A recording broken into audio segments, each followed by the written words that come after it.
బీహార్ ఎన్నిక నగారా మోగడంతో అందరి దృష్టి ఇండియా కూటమిపై పడింది. ఎలక్షన్లకు ముందే ఇండియా కూటమి భవితవ్యం తేలిపోనుందా? Rahul versus Tejashwi internal war peak stage కు చేరిందా? ముఖ్యమంత్రి అభ్యర్థిగా తేజస్వి యాదవ్ను కాంగ్రెస్ అగ్రనేత ఎందుకు ఒప్పుకోవడం లేదు? తేజస్వి యాదవ్ కాంగ్రెస్ పార్టీని చీపురుపుల్లగా చూస్తున్నారని రాహుల్ నొచ్చుకుంటున్నారా? రెండు పార్టీల మధ్య సీట్ల షేరింగ్, సీఎం క్యాండిడేట్ తేలుకుంటే కాంగ్రెస్, ఆర్జేడీ ఒంటరిగా పోటీ చేస్తాయా? రాహుల్ గాంధీ చేపట్టిన యాత్రలో ఏం సాధించారు? ఇండియా కూటమికి కలిగిన ప్రయోజనాలేంటి?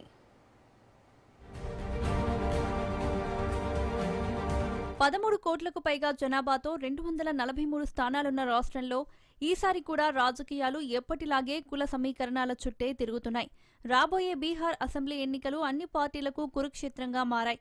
మరోవైపు బీహార్లో అసెంబ్లీ ఎన్నికల ముందు ఓటరు జాబితా సమగ్ర సవరణ ప్రక్రియ చేపట్టడాన్ని వ్యతిరేకిస్తూ కాంగ్రెస్ అగ్రనేత రాహుల్ గాంధీ చేపట్టిన ఓటర్ అధికార్ యాత్ర కాంగ్రెస్ పార్టీకి ఎంతవరకు లాభం చేకూరుస్తుందనే చర్చ నడుస్తోంది. ఆగస్టు 17 నుంచి సెప్టెంబర్ 1 వరకు రాహుల్ యాత్ర సాగింది. ఎస్ఐఆర్ ప్రక్రియ ద్వారా చాలా తక్కువ సమయంలోనే 65 లక్షల మంది పేర్లను ఓటర్ల జాబితా నుంచి తొలగించారని తన యాత్రలో పెద్ద ఎత్తున చెప్పారు. హడావుడిగా సరిగ్గా అసెంబ్లీ ఎన్నికలకు ముందే ఎస్ఐఆర్ను నిర్వహించి లక్షలాది మంది ఓట్లను తొలగించాల్సిన అవసరం ఏం వచ్చిందని ఆయన గట్టిగా ప్రశ్నించారు. ఎందుకు తాము ఓటును కోల్పోయామో ప్రజలు తెలుసుకోలేకపోతున్నారని అన్నారు. ఇంటింటి వెరిఫికేషన్ చేయకుండానే ఓటర్ల పేర్లను జాబితాల నుంచి తొలగించారని ఆరోపించారు. ఇలాంటి అంశాలను తన యాత్రలో రాహుల్ గాంధీ హైలైట్ చేశారు. ఈవీఎంల పనితీరు గాడి తప్పడం, ఓట్ల చోరీ వల్లే ఇండియా కూటమి వరుసగా ఎన్నికల్లో ఓడిపోతోందని ఆయన సంచలన ఆరోపణలు చేశారు. దీంతో ప్రత్యేకించి పెద్ద సంఖ్యలో ఓట్లను కోల్పోయిన కుటుంబాలు రాహుల్ వ్యాఖ్యలతో కనెక్ట్ అయ్యారని కాంగ్రెస్ నేతలు చెప్పుకుంటున్నారు. ఈ నేపథ్యంలో మొత్తానికి రాహుల్ బీహార్ పైనే మరింత దృష్టి సారిస్తారా అనే దానిపై రాజకీయ వర్గాల్లో చర్చ జరుగుతోంది. అయితే రాహుల్ యాత్రతో బీహార్ కాంగ్రెస్ రూపురేఖలు మారుతాయని అనుకోవడం అతిశయోక్తి అవుతుందని విశ్లేషకులు భావిస్తున్నారు. ఏది ఏమైనా రాహుల్ యాత్ర ఓటు బ్యాంకును సాధించి పెడుతుందా లేదా అనేది తెలియాలంటే ఎన్నికల వరకు ఆగాల్సిందే.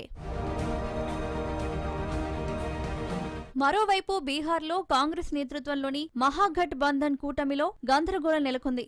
అసెంబ్లీ ఎన్నికల్లో రాష్ట్రంలోని అన్ని స్థానాల్లో ఆర్జేడీ పోటీ చేస్తుందని ఆ పార్టీ నేత తేజస్వి యాదవ్ ప్రకటించడం రాజకీయ దుమారాన్ని లేపుతోంది. ముజఫర్పూర్ కాంతిలో జరిగిన బహిరంగ సభలో బీహార్లోని 243 స్థానాల్లో తమ పార్టీ పోటీ చేస్తుందన్నారు తేజస్వి. అన్ని స్థానాల్లో తన ముఖం చూసి ఓటు వేయాలని ప్రజలకు విజ్ఞప్తి చేశారు. ప్రస్తుత ప్రభుత్వాన్ని దించేందుకు అంతా కలిసి పనిచేద్దామని పిలుపునిచ్చారు. అయితే కాంగ్రెస్, ఆర్జేడీ నేతృత్వంలోని మహాగఠ్ బంధన్ కూటమిలో ఇటీవల జార్ఖండ్ ముక్తి మోర్చా, పశుపతి పరాత్ ఆధ్వర్యంలోని లోక్ జనశక్తి పార్టీ చేరాయి. దీంతో సీట్ల పంపకం సంక్లిష్టంగా మారింది.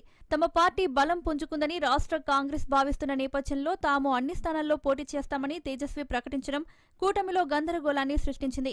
రాష్ట్రంలో రాహుల్ పర్యటనతో కాంగ్రెస్ క్యాడర్ యాక్టివేట్ అయిందని భావిస్తున్న హస్తం నేతలు కనీస సంఖ్యలో సీట్లను డిమాండ్ చేయాలనుకునే తరుణంలో తేజస్వి ప్రకటన షాక్ ఇచ్చినట్లయింది.